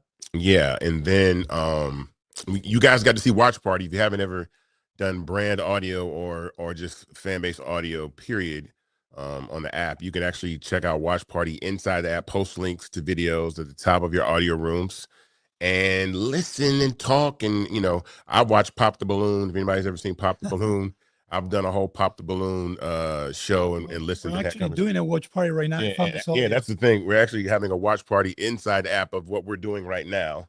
So you can see that. It's really, really cool.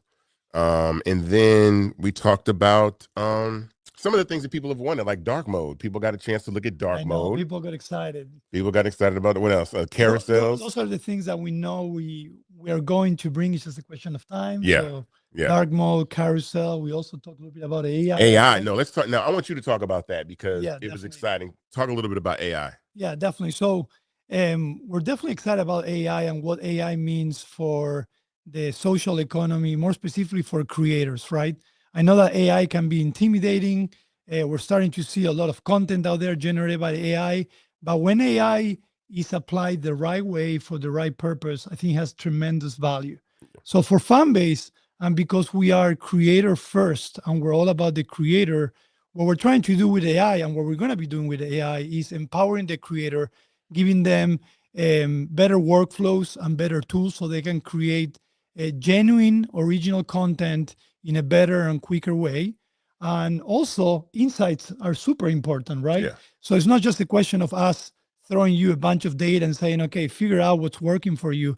Imagine the power of AI and data in a social economy platform such as Fanbase, where it tells you where you're doing well, what can you do to improve your monetization, your visibility.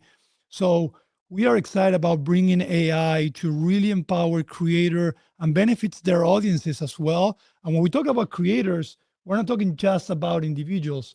We're talking about solopreneurs, small, medium, Yes. large businesses, MPOs. So we consider all of them creators in Fanbase. And I think AI is going to definitely bring Fanbase and the creator to a different level. Everybody is a content creator. Everyone is a content creator and you can monetize from day one. From day one. I saw that question in the feed. Like, how long does it take to monetize? I was like, now, right now. Look at this camera right here. Remember, this is where we I want to give a update on the raise. We are currently at $3,865,091 raised. I want to get to $4 million. For everybody that's out here is watching this right now. Yeah.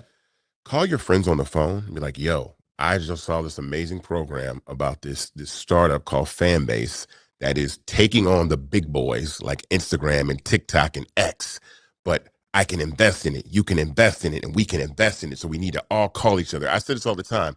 I did the math. 33,000 people investing the minimum of $400 closes this raise, and we're off to the race. And what's important about that is a lot of the things that we talked about, we're going to build, but we could build them really, really fast. We could build them like in the first quarter, you know what I'm saying, or first 2 quarters of 2025. When we close this raise, and that's the impact that all the investment dollars that are going on have on how we're able to continue to scale and build the business. We play smart, we build smart, we manage capital well, and so we're gonna stick to the plan. But if we had a little more gas, the rocket could go faster, and that's what we want to be able to do. Definitely. So we had some amazing participants in this live stream. Yeah. They asked a lot of really great questions. Yeah. The entire team did a great job trying to answer those questions. So if you're still tuning in, hopefully we answer some of those questions, but we also wrote them down and we wanted to bring them here and do a live Q&A because some of those great questions, I think, are important to say them aloud, answer them, because it will answer some doubts that some of you might have as a creator, user, an existing or a potential investor as well. Yeah. So I don't know. Well, we don't have the names, but this is the first question is there a return for those who invested in Fanbase, and how would I and what that return is? So, I mean, here's the thing about investing. Any investment is a risk, right? And so what you're basically doing right now is you're investing in an early stage company that is not publicly traded yet. So this is a privately held company. Fanbase is a private company. And what's important about that is that these segments of growth in a company are the most advantageous for investors to be a part of the company, because this is when they scale from a $160 million company to $1 billion, $1.6 billion, and it continues to grow. When you think about the value of Facebook, that is a $1.5 trillion company, right? 20 years later, the people that invested, that had the opportunity to get in those first few years that Facebook was around, they're probably sitting pretty well right now and enjoying life very, very well. The only problem with that is everybody was already rich. Everybody that invested in Facebook in the beginning was already a rich person because they were an accredited investor, which means you, me, Ramiro, everybody out here never got the call to be like, yo, there's this social media platform that you can invest in, put your money in it right now, and let's figure out what happens. And so Facebook went on to do what it did, but it just made a bunch of rich people already richer, right? And I didn't like that. And so equity crowdfunding, which is relatively new, which is only around since really 2015 when the equity crowdfunding platform started, gave anyone the opportunity to invest in an early stage company and have equity very, very early. And so I think that part of the process is what I love because, the little guy can have an opportunity to do that. And I think also what's important about this with respect to social media is that we all know, right, that users determine the value of social media platforms. So imagine being able to invest in one and then leverage your reach, your influence, your network to come and use the platform and invest. And then it's this like repeating cycle, this repeating process that happens over and over as the company continues to grow in value. And so what I can say about your return is there is no guarantee, right? But what I can say is that this opportunity doesn't come very, very often. And we want to make sure that we're not, we never say, oh, we're guaranteed for this to happen. But again, one of the things I often talk about, or something that I can talk about that's happened very, very recently, you look at a platform like Blue Sky that since the election in these last 30 days, Blue Sky has ballooned to over 26 million users, right? And I think they had maybe 8 or 9 when they started. So they probably put on about 12, 16 million users in the past 30 days. Believe me when I say that right now, the phone in this guy is ringing like crazy, right? Yep. They're calling him right now like, look, how much money do you guys want? How much do you need? Because even contained in that user base, without revenue, they haven't started revenue yet, just off the user base alone, there's an economic value to the people that are using that platform right now. And investors know that they can switch on ads, they can do anything that they want to do. And so the importance of that is that was just a mass migration of people that decided to leave X. So it wasn't even about the Republicans or the Democrats. It was people that got fed up with what Elon did and mass migrated over to a platform that they did not like what Elon did. And those people moved, and that shift has created so much value. Mark my words, at the top of 2025, you're going to see that Blue Sky is going to raise 100 million, 200, maybe $300 million at a multiple billion-dollar valuation just by that migration in that short 3-week period. And what I'm saying is that we all could do that right now with Fanbase the same way. The difference is, do you own any of Blue Sky, right? And the answer is no. I don't own any of Blue Sky. I've had a Blue Sky account for almost 2 years, and I've seen this. I see this happen. I was on there early, and it's like, wow, they're having a great moment. Shout out to Blue Sky. But I'm saying that this can be duplicated and repeated with people that actually have equity in the company. So that is why. So I'm not guaranteeing anything on investment, only the fact that I can guarantee that you investing in Fanbase and then telling other people to invest in Fanbase, and then those people coming and using the platform will definitely grow the value of the company. Definitely. So something related to this specific question that was asked several times today is about the exit strategy, right? As an investor, when you invest, you always also wanting to say, okay, when am I going to make money? And if you have an exit strategy, what does that look like? So let's talk a little bit about exit strategies and what is our focus currently. So, okay, there's 3 eventualities for Fanbase as a company. It's typically most companies are when they're startups, right? There's a merger, there's an acquisition, or there's an IPO. So there is an exit strategy. This company was built to be sold in one way, shape, or form, but it was built to be sold at a value significantly higher than the one that it is now, so that people like you who are investors see a significant return on your investment. Let's be real. People always talk to retail invest. Retail investment, if you get anywhere from 10 to 14% off of an investment, you've done well. So for every dollar you invest, if you get it 14 cents back, $1.14 back, you've done well. In the space of social media and technology, you're talking about companies that can 10x, 100x, 1,000x, 2,500x your investment. This is unheard of. So that exit strategy has always been part of what it is, but I want to make sure that we exit at a value that delivers a return to not only the people that build the company, but the people that have invested in the company. So yeah. Yeah, and something that we've been saying as well to all those questions is right now our focus is growing the platform, right? We're hyper focused on growth and retention. So there's one thing that we can promise everyone is that we wake up every day. Yes. You're going to have it released at least once every 2 weeks. And we're always constantly going to be bringing value. We're going to get better. We're going to continue working. Yes. And every day we're going to get up and we're going to say, how can we do and give value to our creators so we can get them as close as possible to that minimum threshold so we can pay them. Yeah. Right. Mhm. So that for sure we can promise. But again, our focus right now is growth, but inevitable. We'll obviously have an exit strategy in mind at all times. I like this question. The second one, the escrow. Well, I mean, that's not, I don't like that one, but I'll answer it. I mean, it's a simple question. So typically your money stays in escrow as long as it takes for two things to happen. One, for a background check to happen, and then two, for you to confirm your investment. So there's two processes, right? You invest in Fanbase. Once that happens, your money goes into escrow. There's a background check done. And then once the background check is completed, and that's really about a 2-day period, you get a confirmation email. Here's where the delay might happen. That email might be in spam. You might not be checking your email. That's the most significant part of the process of investing in Fanbase, because there's never been a round where we've had people miss out on investing in Fanbase because they forgot to hit confirm on their investment.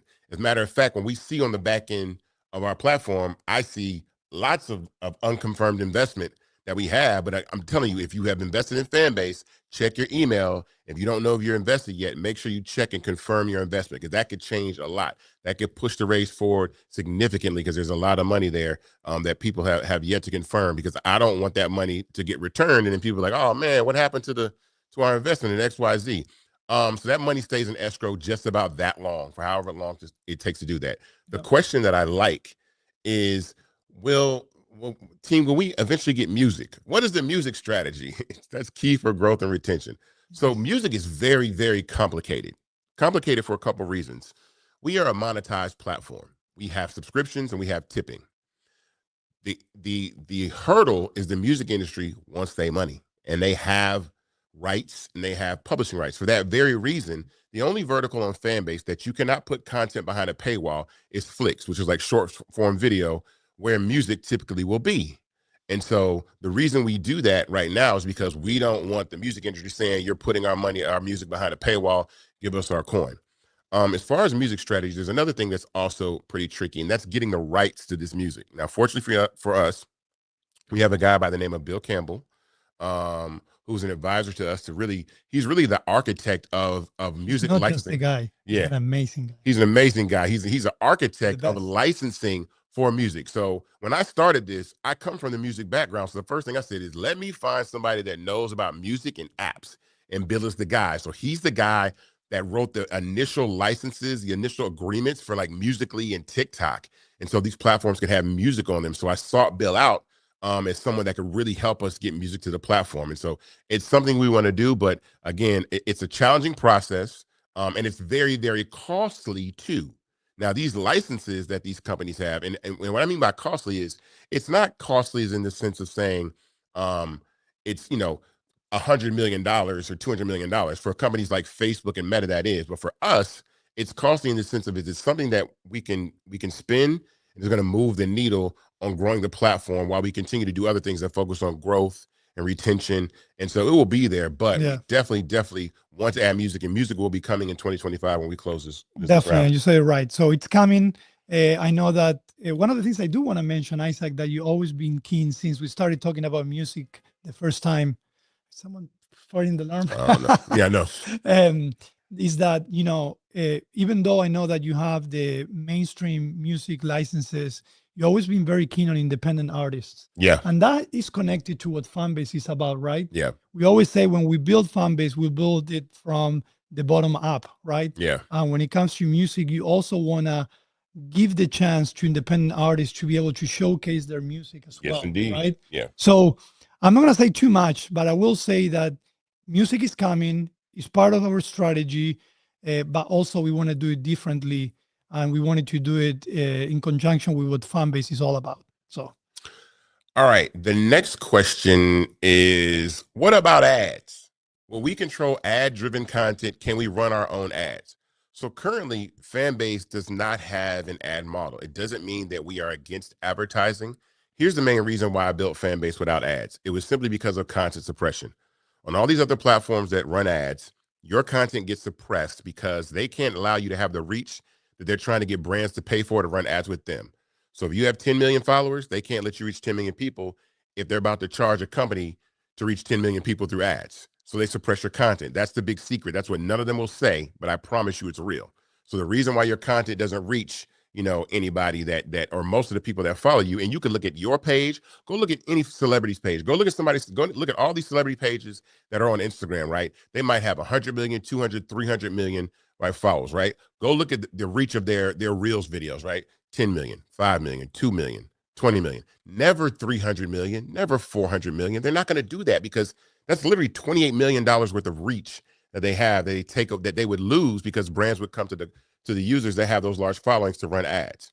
So for that very reason, I think that we're going to continue to think about the process of how we can do ads on Fanbase and make it something that is interesting. Well, I think it's good that we talked about branded experiences, right? Yeah. Because we believe in disrupting to the way creators collaborate with brands and businesses. Yeah. We have what we call branded experiences. I know that today you show an example of branded audio rooms, right? How brand can collaborate with creators through the Fanbase platform. And we want to take that across all the different verticals, right? And one of the questions that we get all the time is, okay, you're not going to do ads, but is Fanbase revenue model is going to be always just subscriptions and lab, which is our digital currency. Yeah. And the reality is that is not the only thing. Branded experiences is going to be another way to diversify our revenue model, grow with the creators and with the brands in a creative way of doing branding through all the different verticals in Fanbase, and also, of course, partnerships, which is super important to us. So definitely there's a future for a collaboration with brands and businesses. It probably won't be the traditional ads on the feed, but it'll definitely be branded experiences. Yeah, I mean, again, I'm not going to rule out advertising. I'm just not. Isaac, I think we might need your little finger. My there. fingerprint? No, you can't do that. But let me text So Andy something. We have, it's okay. We're live stream. We're live. It's live. So we have the computer with the questions, and we just you can go there and put the. I don't want to get up. Okay, all right. So I have some of the other questions that I want to share here. One of the questions was related, and we got this a lot today, which was interesting. If we're going to be doing anything as far as accessibility, right? And one of the things as the CTO, I want to say that as we continue this race and hopefully close it soon, one of the things we want to do is we want to definitely improve our development cycles. Improve our development cycles is not just grabbing 1,000 engineers and bring them over. We want to stay nimble. We want to be very conscious with our next moves, but it means building better architectures, building more automation so we can work more efficiently. But also, I do want to bring accessibility as part of the development cycle. We know that accessibility is important. So, small things such as, tagging elements and so on is something that we definitely want to do better in 2025. I want to say it because we got that question a lot today. We did. And yeah, we did. Ooh, all right. Let me take this. Okay, this one. Oh, I want this one. Oh boy. It says at Fanbase team, will there be migration from Blue Sky and YouTube? So listen, I had a crazy idea to say, hey, those repost apps that exist? Let's make a big one for like TikTok and Instagram, so people want to move their content over to Fanbase and migrate it over. And Ramiro, being the genius that he is in the team, they did it. We filed a patent for that. It's called content migration. So right now you can migrate up to 1,000, I think, 2,000 posts from Instagram or TikTok over to Fanbase. To the people that are worried about TikTok going away, we don't know what's going to happen. I can't tell you what's going to happen with TikTok, but I can tell you on the safe side that if you and all your friends downloaded Fanbase and migrated your TikTok content over to Fanbase, it would exist in the place just in case TikTok goes away, right? And so that content migration process is very, very simple. We have a new version called Migration 2.0. It's faster, it's smoother. Definitely check it out because it gives the opportunity for you to also start Fanbase with a fresh start, right? You're not starting from the bottom. You're not starting with no content. In fact, you're putting your content on a platform that now people can tip. They can actually show you love and give you revenue for tipping in that platform in that way. And so when it comes to Blue Sky and YouTube and even X, I mean, it's possible. I don't put anything. I don't put anything past the ability of what we can build as a I company. gotta be very careful what I tell Isaac, because once he gets in his head, no, but definitely, we want to make the transition in from other social media platforms a breeze. We know that there is, creators today are overwhelmed with the amount of social media platforms that are there. Yep. The stress of starting all over again. I gotta create all this content that I put for many years. Yep. So for us, the focus is how can we make that transition in as simple as possible. And that's what we did with Instagram and TikTok. And we're definitely going to be applying the same concept for the rest of the upcoming social media platforms. Let's see. What about the algorithm? You see that algorithm question? Yeah, I saw the algorithm question. So someone asked, and we actually had this a lot too as well, is if the will the algorithm be built out to push out in front of unique users daily, or will our live stream only be put in front of our current followers? So one of the great things that we have at Fanbase, because we are not born as an ad-centric platform, we're all about the creator, is that we do have the flexibility and we are empowered to give as much visibility to creators as possible, right? So the answer is yes, we're definitely going to go beyond following.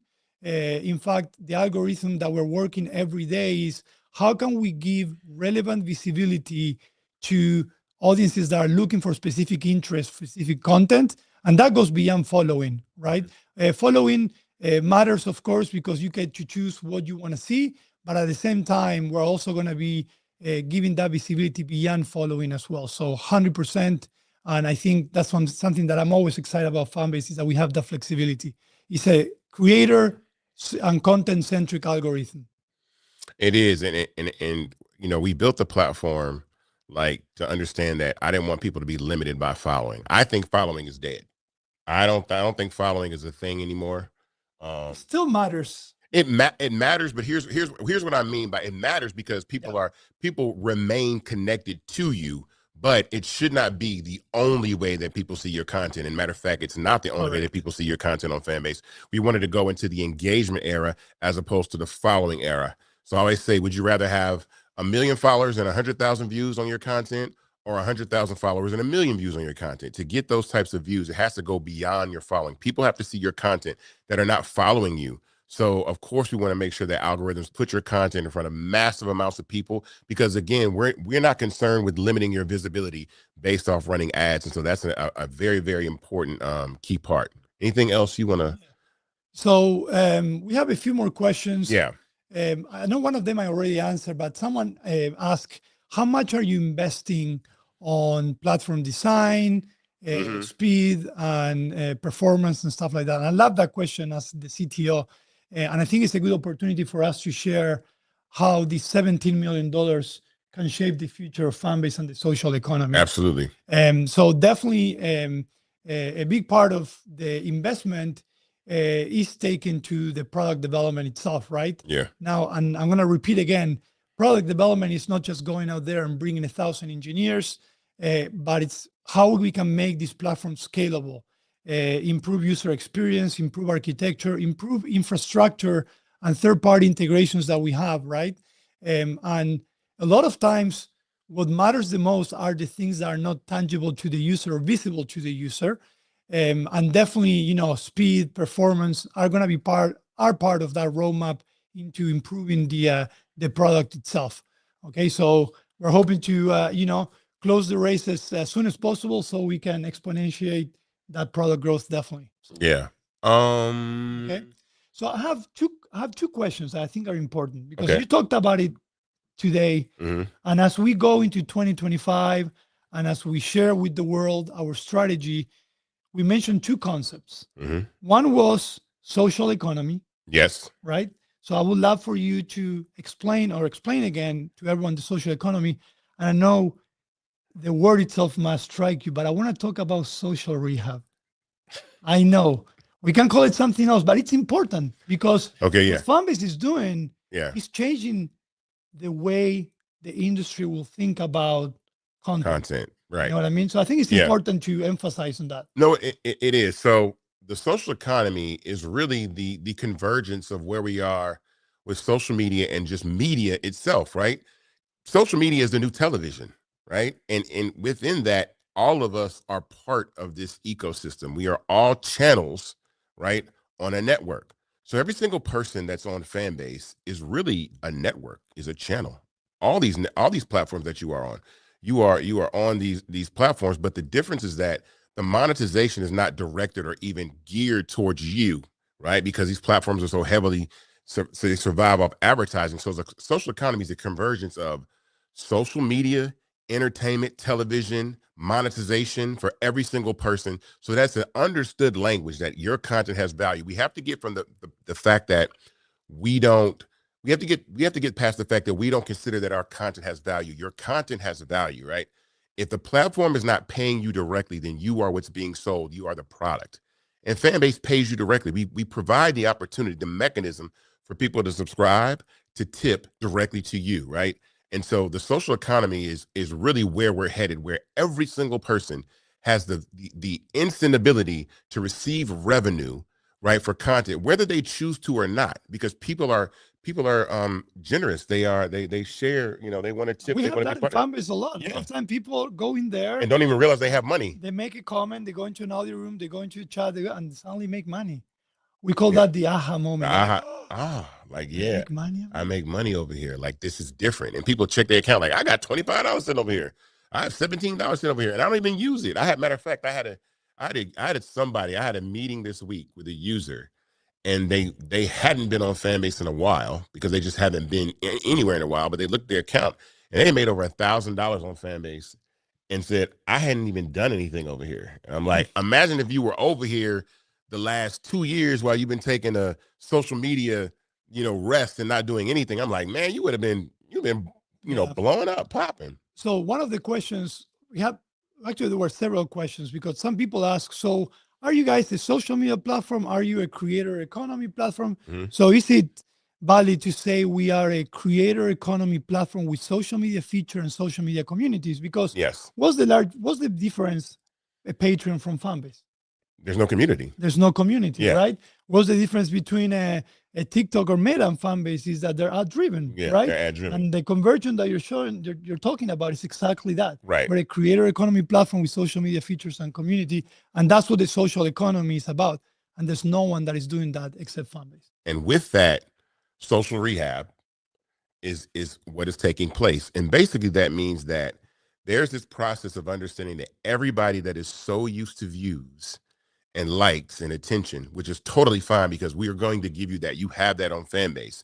But we have to transition from going from the attention and the views to also adding in the fact that there's actually monetary value. There's revenue there that every single person that uses Fanbase will have. So I don't care, like I said, if you're commenting, if you're in the DMs, if you're in audio, chat, if you post a story, you go live.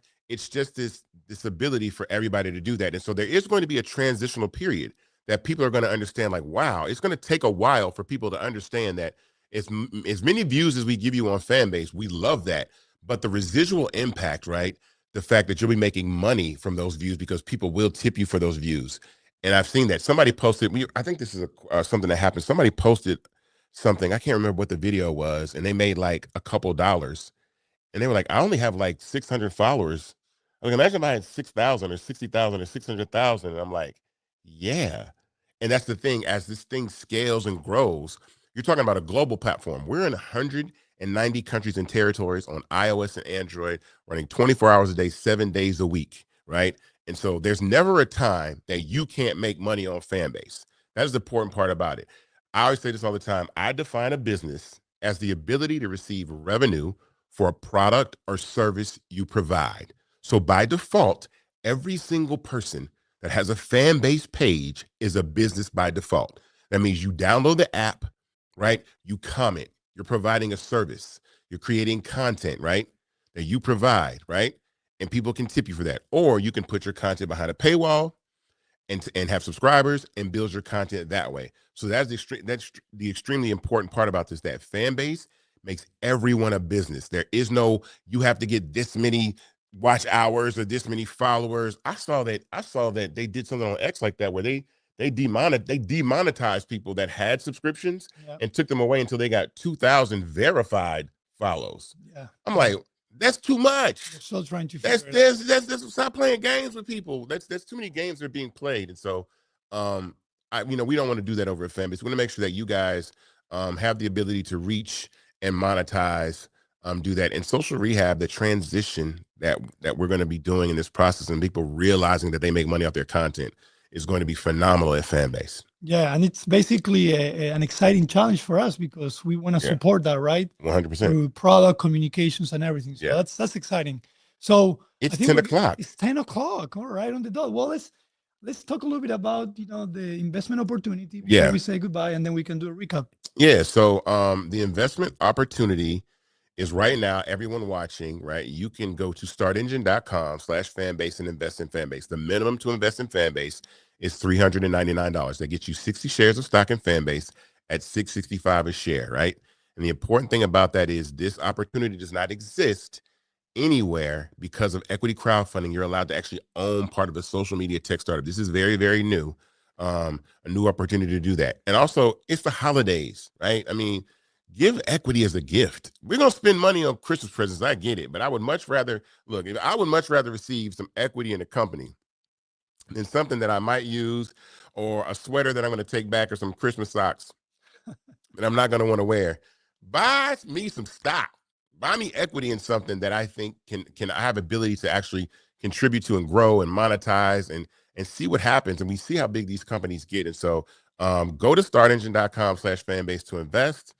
Join that. Again, I mean, we're talking about how many? There are 350 million people in the United States of America, 400 million people in the United States of America.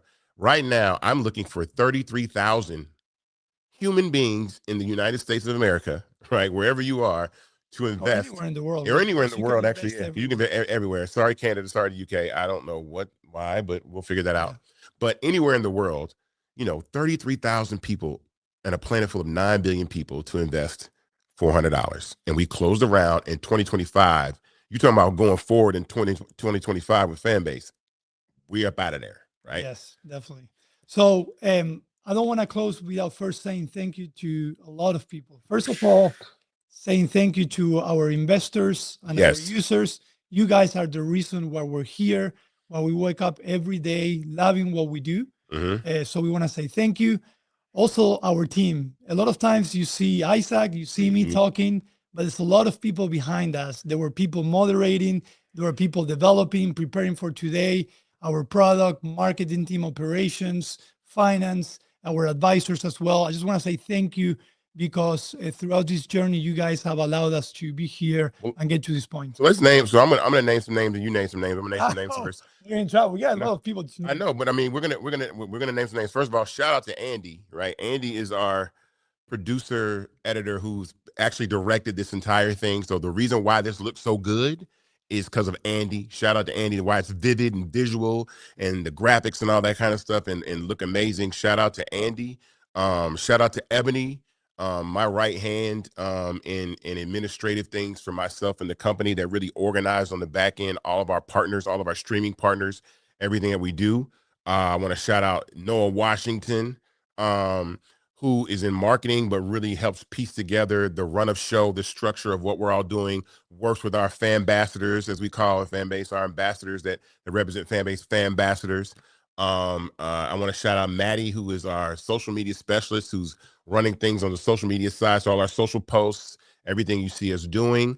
And then I got to shout out some of my favorites on the dev side. I want to shout out Santi.